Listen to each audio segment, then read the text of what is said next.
10월의 두 번째 주일입니다. 참 좋은 계절인데 저희들이 좋은 계절을 만끽하지 못하는 그러한 현실이 또 많이 안타깝습니다.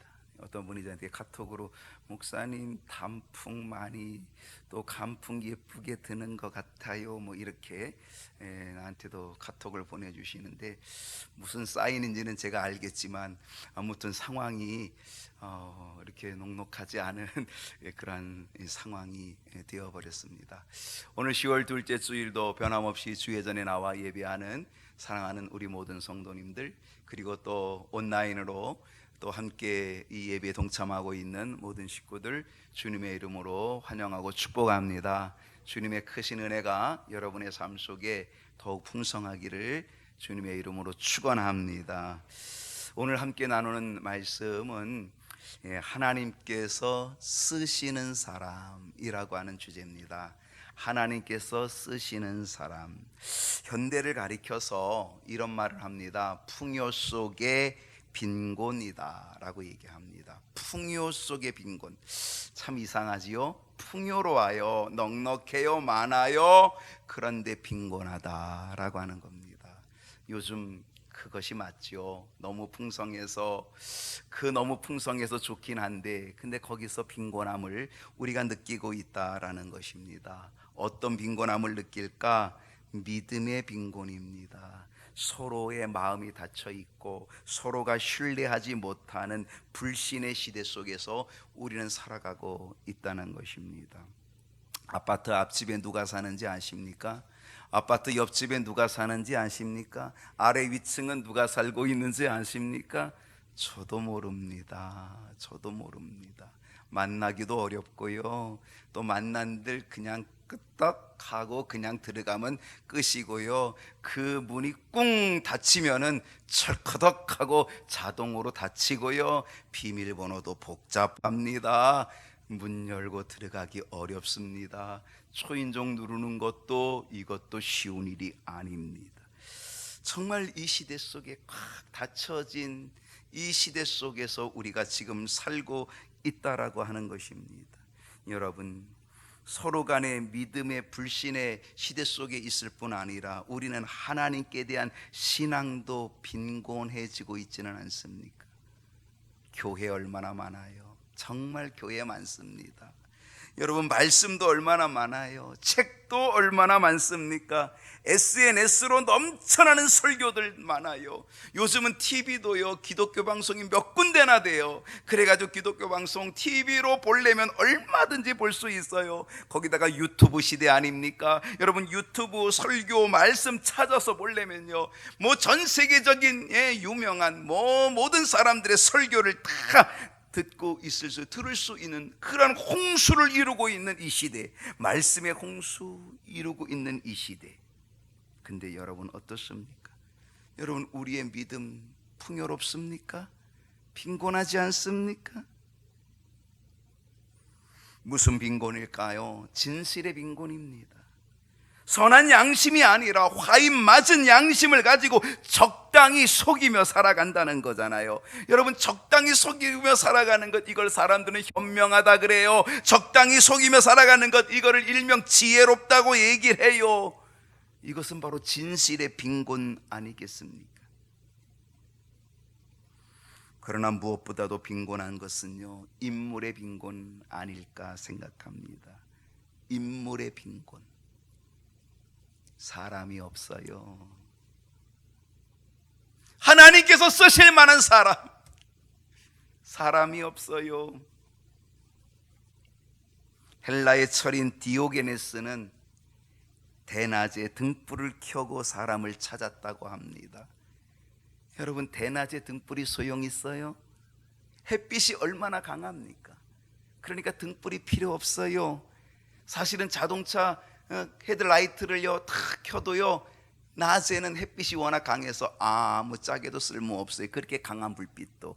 그런데 등불은 얼마나 희미해요. 근데 이 등불 대낮에 켜봤자 얼마나 효과가 있어요? 아무 효과가 없어요. 그런데 이 디오게네스라고 하는 이 철인은 등불을 가지고 대낮에 사람을 찾으러 다녔다는 거예요.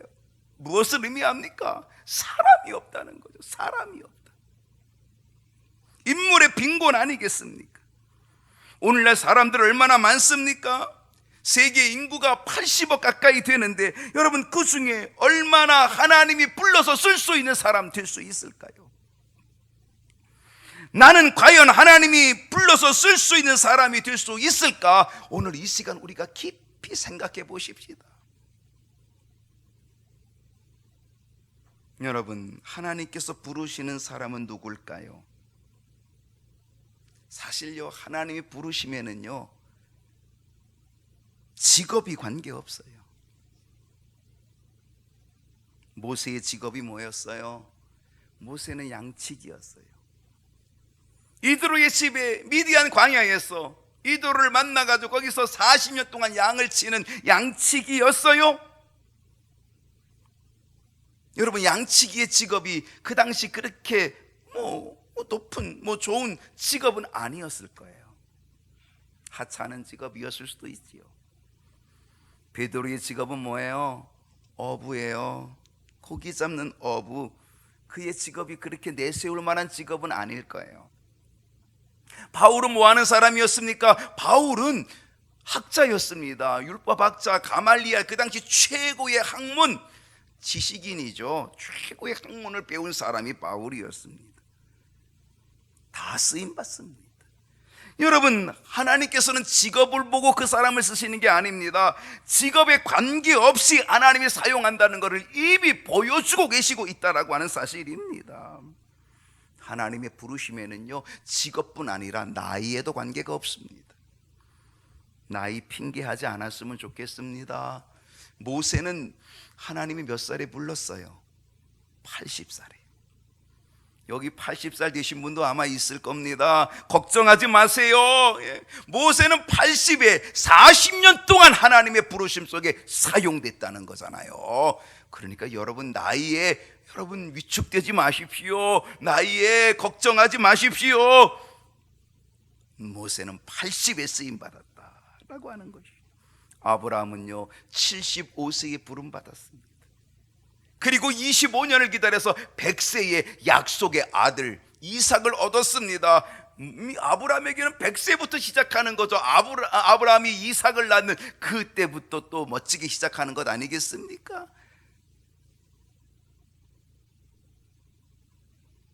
(6.25) 전쟁 때에요, 인천 상륙작전을 지휘했던 메가더 장군 있죠.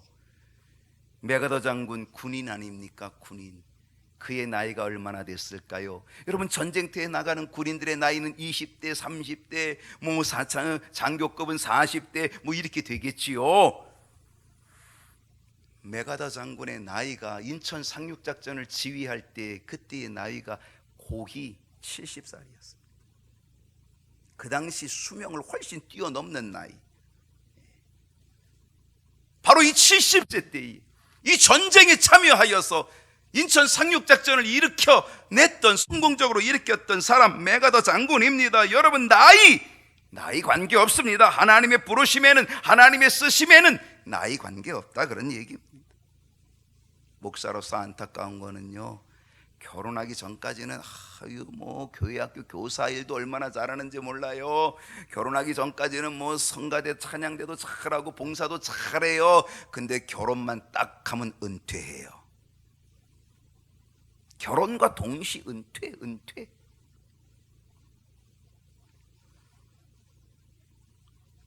어떤 분은요, 장로님 중에 어떤 분은요, 머리가 희끗희끗한데 그냥 교회 학교 교사 일을 하고 있는 거예요. 나는 미국의 대통령 중에 카터 대통령 참 좋다고 생각해요. 그는 대통령이어도 교회 학교 교사를 놓치지 않아요.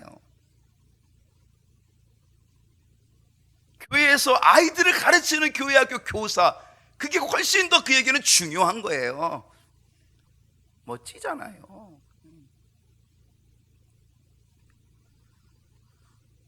나이가 많아도 찬양대에 서서 찬양을 할 수 있다면, 검은 머리 팥뿌리가 되어지도록, 흰뿌리 되어지도록 그렇게 찬양할 수 있다면 그것이 얼마나 멋지게 쓰임받는 것 아니겠습니까?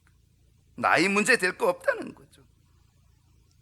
여러분, 오늘 말씀에서 하나님께서 나도 부르시고 하나님이 나도 쓰신다는 사실을 깨닫고 오늘 이 말씀 속에 쓰임받는, 순종하는 저와 여러분 될 수 있기를 소원합니다. 하나님이 어떤 사람 부르시고 어떤 사람 쓰실까요? 하나님이 쓰시는 사람. 하나님은요, 일하는 사람을 부르고 쓰십니다. 일하는 사람. 하나님은 열심히 일하는 사람을 쓰십니다. 자기 일에 최선을 다하는 사람, 하나님은 그 사람을 사용하신다는 사실입니다. 어느 날 이새의 집에 사무엘이 찾아옵니다. 그리고 그 이새의 집에 뭐라고 얘기합니까? 당신의 아들 중에서 내가 이스라엘의 왕이 될 자를 뽑겠소, 그에게 기름 붓겠소 라고 하는 겁니다.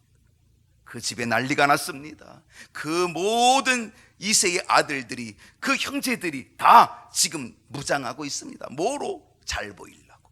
뭐 옷도 아주 뭐 깨끗하게 입었겠죠. 그리고 뭐 세수도 했겠죠. 뭐 어쩌면 화장도 그 시대에 받았겠죠. 그래도 어떻게든 잘 보여가지고 왕의 기름 바우려고 줄 서고 있었어요. 그런데 이 다윗은 뭐 하고 있었습니까? 형들은 다 왕이 되려고 멋지게 차려입고 줄 서고 있었지만 다윗은 뭘 하고 있습니까? 다윗은 아버지가 맡겨준 아버지의 양을 들판에서 치고 있었다는 사실. 모든 형들은 왕이 되고자 하는 그 자리에 줄 서고 있는데 다윗은 아버지가 맡겨준 양을 치는 일을 들판에서 홀로 하고 있다는 사실이죠. 하나님이 그 마음을 보신 거죠. 그래서 다윗을 하나님 뭐라 그래요? 내 마음에 합한 사람이라 그러잖아요. 하나님이 그걸 봤어요. 이야, 정말로 다윗 내 마음에 합하구나. 형들은 다 줄 서 있는데 너는 지금 아버지가 시킨 그 일을 성실하게 감당하는구나. 양을 잘 치고 있구나. 양을 잘 치는 너를 보니까 이 백성도 잘 다스리겠다. 이 백성도 잘 칠 수 있겠다. 그래서 다윗에게 기름 부어 왕을 세운 줄로 믿습니다. 하나님께서 기드온을 부르실 때에 기드온은 뭐라고 있었을까요?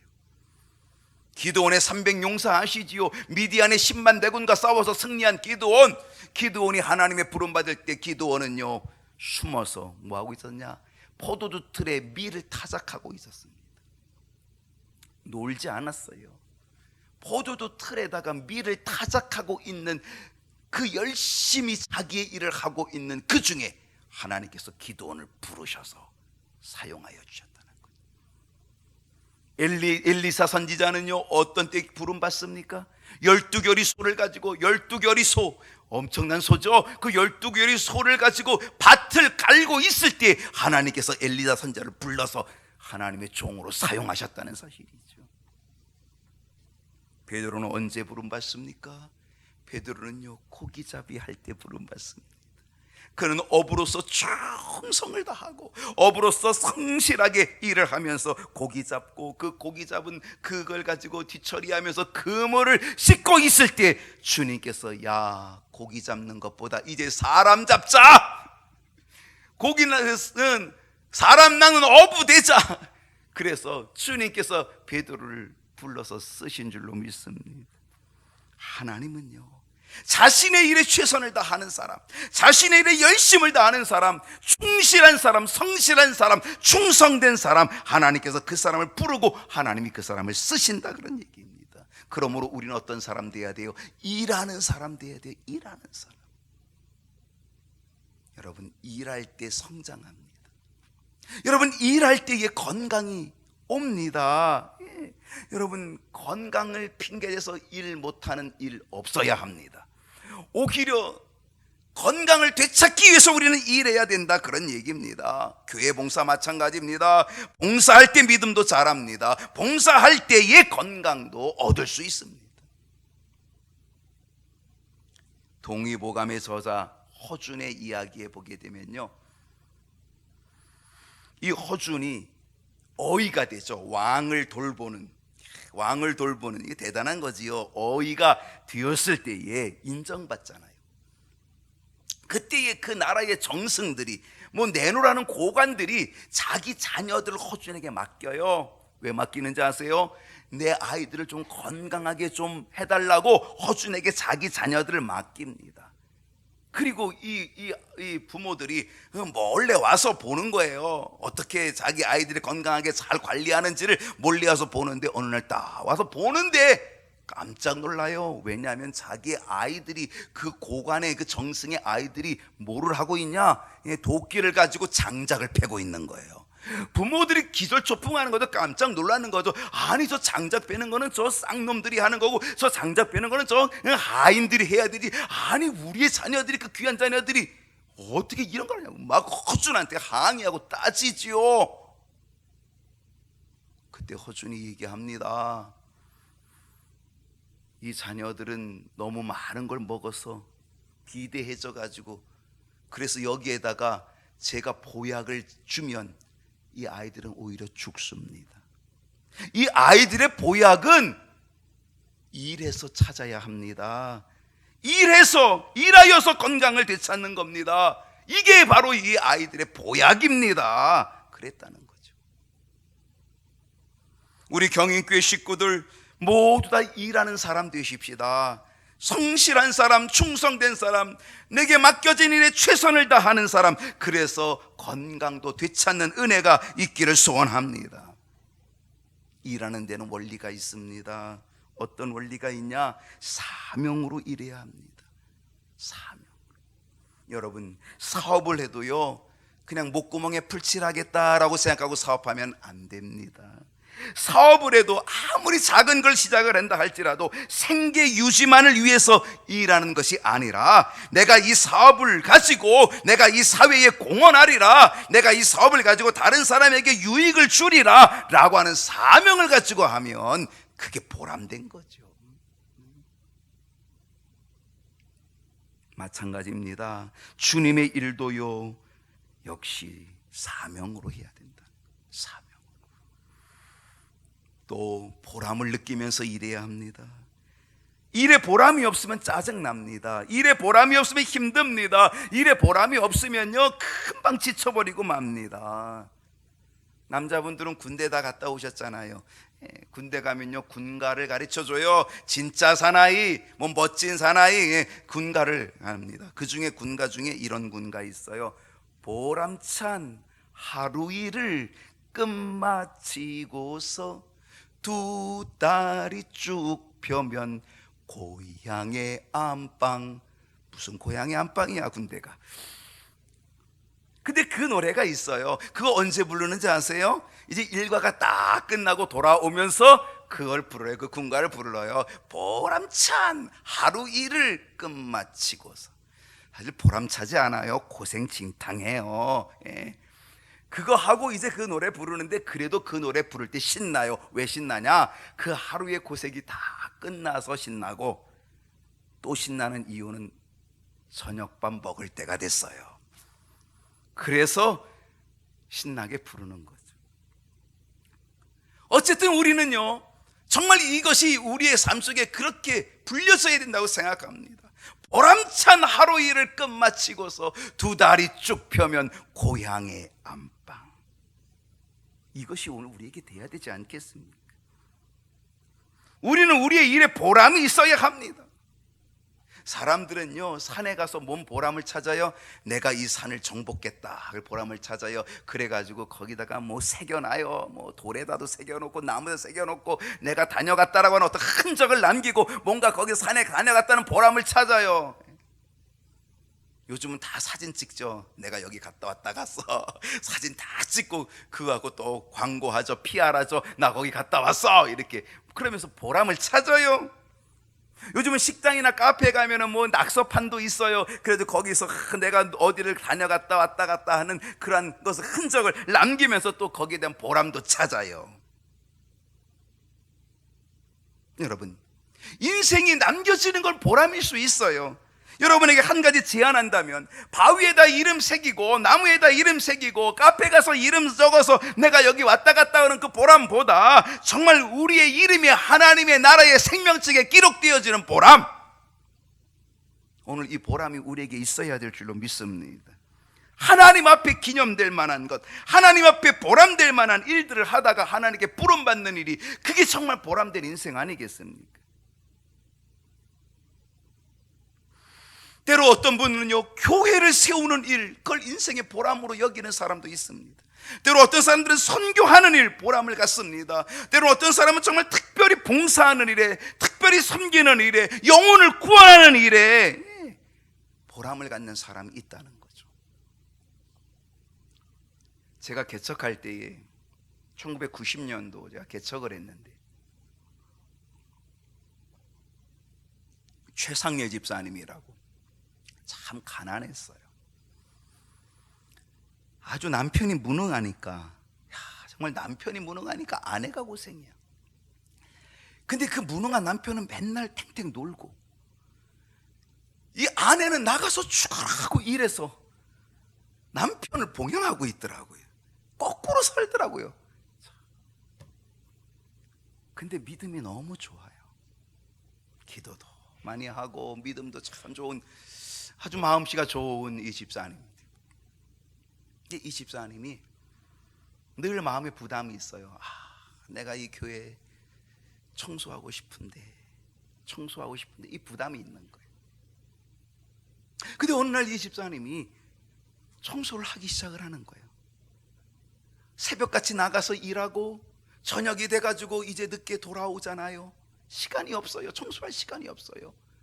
그러면은 돌아와서 저녁에, 밤중에 교회 불을 환하게 켜놓고, 그리고 그 평수가 한 30평 정도 되는 그 개척교회였는데, 3층짜리 개척교회였는데 거기를 다 당신이 청소하는 거예요. 여러분, 30평이라도 작지 않아요. 혼자 청소하기 작지 않다고요. 그걸 혼자 다 청소하고 마지막 정리해놓고 불을 딱 끄고, 그리고 이제 열쇠로 문을 딱 잠고 집으로 돌아가려고 하는 그 집사님의 마음을 제가 생각해 보는 거예요. 이 집사님의 마음이 어떤 마음이었을까? 그게 보람 아니었을까?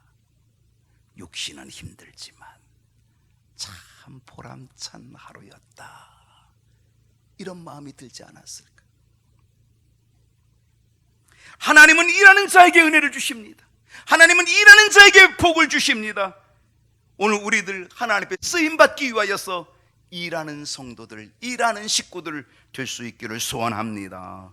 하나님이 쓰시는 사람 어떤 사람일까요? 하나님이 쓰시는 사람은요, 신을 벗은 사람입니다. 신을 벗은 사람. 하나님이 모세를 부르십니다. 모세야, 모세야. 그리고 모세를 부르신 다음에 그에게 명령을 줍니다. 어떤 명령이냐면, 내 발에서 신을 벗으라. 신을 벗으라. 실상 하나님께서 모세를 부르셨을 때요, 여러분, 모세는 뭐라고 얘기합니까? 하나님, 나 애굽에 못 갑니다. 하나님, 보낼 만한 자를 보내십시오. 나는 말할 줄도 모릅니다. 난 능력이 없습니다. 나 못합니다. 그러고 반항하지만, 그런데 하나님께서는 결국 모세를 쓰셨다는 거잖아요. 왜 쓰셨는지 아십니까? 그 이유는 모세가 신을 벗었기 때문입니다. 여러분, 신을 벗었다는 것이 뭔가요? 여러분, 신을 벗었다라고 하는 건, 여러분 생각해 보세요. 신을 벗었다, 뭘까요? 파파로티라는 영화가 있습니다. 파파로티. 조폭이에요, 조폭. 싸움도 잘하는 이 조폭. 그런데 이 조폭이 학교에 들어가서, 그래서 선생님을 만나요. 한석규 선생님을 만나요.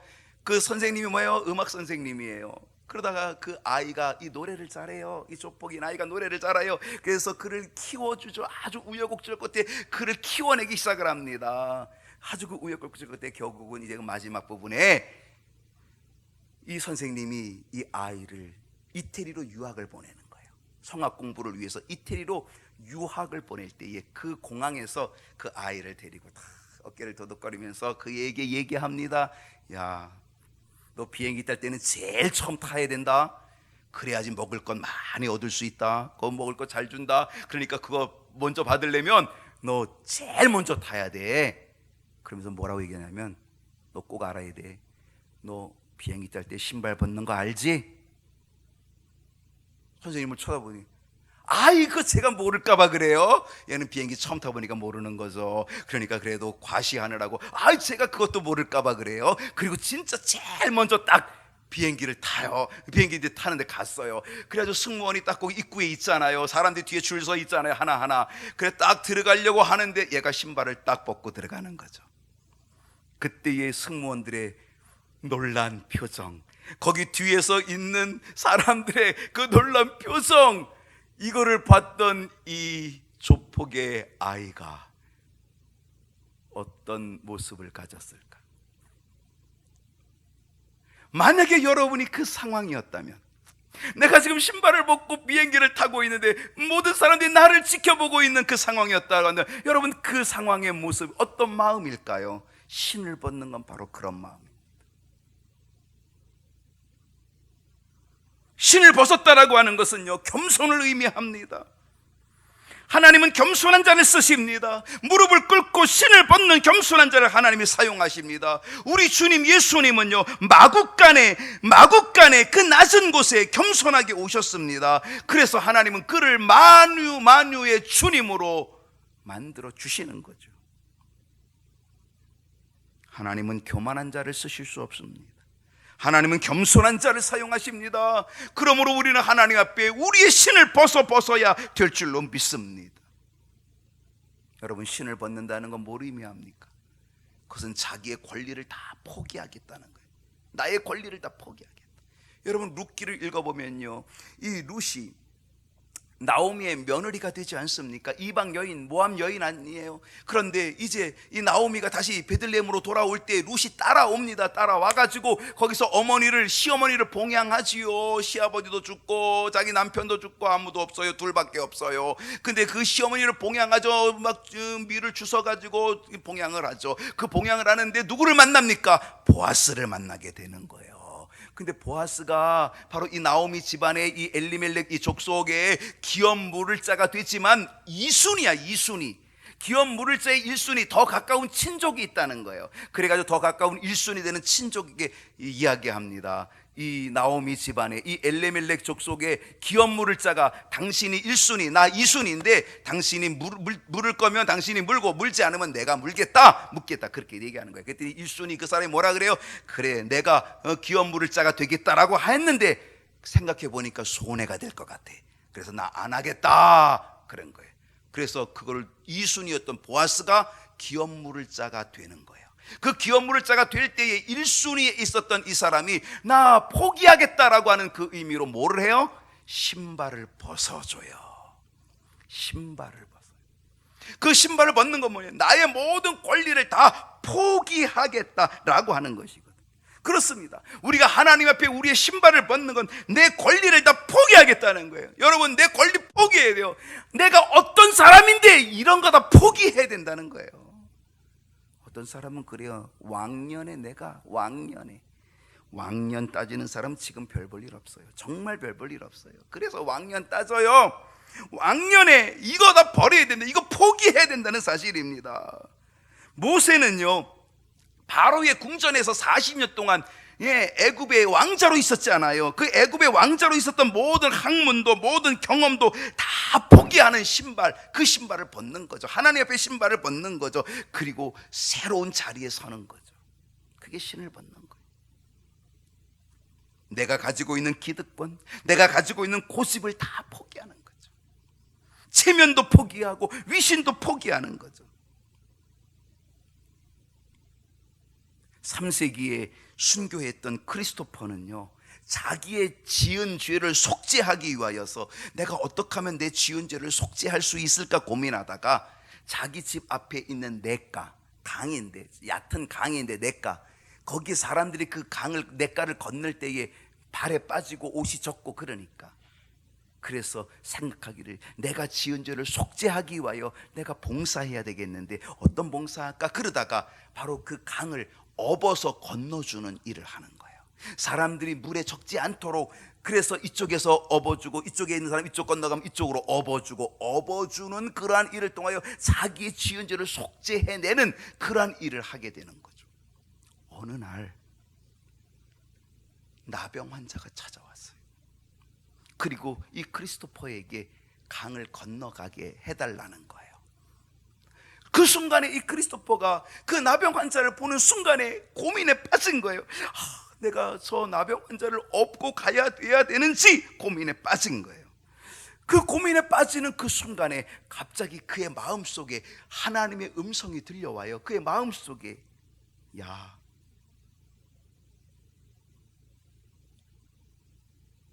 그가 느끼는 거죠.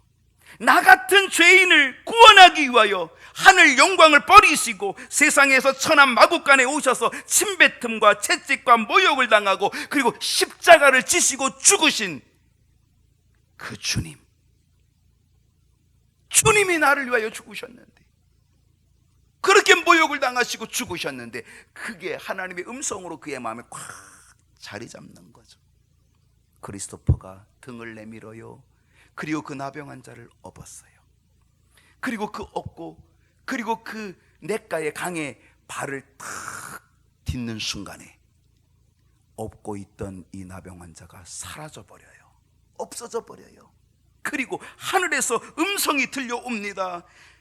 내가 너 자신을 죽이고 순종하였으니 이제 내가 너를 들어 크게 사용하리라. 하늘의 음성이 들려와요.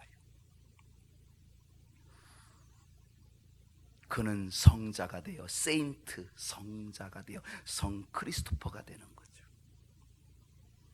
완전히 나를 죽이고 완전히 나를 포기하는 신을 신을 때에 하나님은 능력의 지팡이를 지어주셔서 사용하여 주시는 줄로 믿습니다. 신을 벗는다는 게 뭘까요? 신을 벗는다는 것은 하나님의 종이 되겠다는 거예요. 지금까지 내 고집대로 살아왔던 것 다 버리고, 나만을 위해 살아왔던 것 다 버리고 하나님의 종으로 새로운 삶을 살겠다라고 하는 표현이 신을 벗는 겁니다. 세상을 향해 갔던 발걸음, 이제는 그 발걸음 다 돌이키고, 나만을 위해 갔던 그 발걸음 다 포기하고 이제는 하나님이 원하시는 길, 새로운 신을 신고 가겠다는 것, 이게 신을 벗는 거예요. 갈릴리 바다에서 예수님을 3번이나 부인하고 모른다고 했던 베드로를 주님께서 베드로야 내가 나를 사랑하느냐, 내가 나를 사랑하느냐, 내가 나를 사랑하느냐 3번씩이나 물으신 다음에 이 베드로에게 사명을 주십니다. 베드로야, 젊어서는 내가 내 마음대로 띠뛰고 다녔지, 이제는 늙어서는 남이 내게 띠띠우고 내가 원하지 않는 곳으로 데려갈 거야. 신을 벗는 건 바로 그 길로 가는 것입니다. 내 신을 벗어버리고, 내 욕심의 신을 벗어버리고 하나님이 주신 사명의 신, 새로운 신, 하나님의 종으로 살겠다고, 하나님께 주시는 은혜로 살겠다라고 그렇게 결단하며 나아가는 그게 바로 신을 벗는 거죠. 오늘 우리 모두 다 우리의 신을 벗어버리십시다. 그리고 하나님이 주시는 새로운 신, 하나님이 원하시는 길을 걸어가라고 하는 새로운 신, 그 길을 걸어가야 될 줄로 믿습니다. 하나님이 어떤 사람 쓰실까요? 영적인 체험을 한 사람을 하나님 쓰십니다. 모세는요, 체험을 합니다. 어떤 체험을 하냐면, 첫째는 듣는 체험을 합니다. 하나님의 음성을 듣습니다. 모세야, 모세야, 하나님의 음성을 듣습니다. 이 말은요, 하나님의 사랑의 음성이었습니다. 모세야 라고 부를 때에 거기는 뭐가 있어요? 모세야 내가 너를 사랑한다, 모세야 내가 너를 안다, 모세야 내가 너를 부르고 있다 라고 하는 하나님의 사랑의 음성이 거기 들어있는 거죠. 예수님께서 세례 받으실 때에 하늘문이 열리고 하늘에서 음성이 들려와요. 이는 내 사랑하는 아들이요 내가 기뻐하노라, 이는 내 사랑하는 아들이요 내가 너를 기뻐하노라 라고 하는 하늘의 음성이 예수님이 세례 받으실 때에 들려오게 되었다는 사실입니다. 모세는요, 하나님의 음성을 듣습니다. 하나님의 음성을 들음으로 하나님이 나를 사랑한다는 것을 체험하게 되는 거죠. 여러분, 오늘 우리가 하나님의 말씀을 읽을 때에, 우리가 하나님의 말씀을 들을 때에 그 말씀 속에서 하나님의 사랑을 체험하는, 그 말씀 속에서 하나님의 부르심을 체험하는, 그 말씀 속에서 하나님의 음성을 듣는 자가 되어야 될 줄로 믿습니다. 모세는요, 듣는 체험뿐 아니라 보는 체험도 합니다. 뭘 봅니까? 떨기나무가 불타는 것을 보게 됩니다. 이 떨기나무가요, 가시덤불입니다. 가시덤불, 떨기나무, 가시덤불 불꽃 가운데서 거기서 하나님의 부르심을 잊게 되는 거죠. 막 가시덤불에 불이 붙었는데요, 근데 그 불이 타질 않아. 불이 붙어도 타질 않아. 여러분, 이 불이 무슨 불일까요? 그게 바로 하나님의 불, 성령의 불인 거죠. 우리가 하나 생각할 것이 있어요. 왜 하나님께서 그 불을 가시나무, 가시덤불에다가 왜 그 불을, 왜 떨기나무, 가시덤불에다 그 불을 붙였을까? 아니면 거기 또 멋진 나무들이 있을 텐데, 아주 멋진 그루 나무들이 있을 텐데 거기다가 왜 불을 붙이지 않고 왜 해필 가시덤불, 왜 떨기나무 거기다가 왜 불을 붙이셨을까? 한번 생각해 보십시오. 여러분, 이 가시덤불은요 바로 우리들의 모습 아니겠습니까? 정말 우리들 가시덤불처럼 보잘것없는 나약한 존재들, 그런데 거기에 보잘것없고 나약하지만 거기 성령의 불이 붙기만 하면요 하나님의 역사가 일어날 수 있다는 것을 보여주시는 것 아니겠습니까? 제자들은 어부 아니에요. 보잘것없는 어부였어요. 예수님의 제자들 대다수가 그렇게 어부, 보잘것없는 사람들이었어요. 손가락질 받는 세리였어요. 그러나 그들이 성령 받고 능력을 얻어서 3,000명이나 회개하는 역사를 일으키는 하나님의 귀한 일꾼들이 되지 않습니까? 또한 가시는 뭘 의미할까요? 이 가시는 고난을 의미합니다.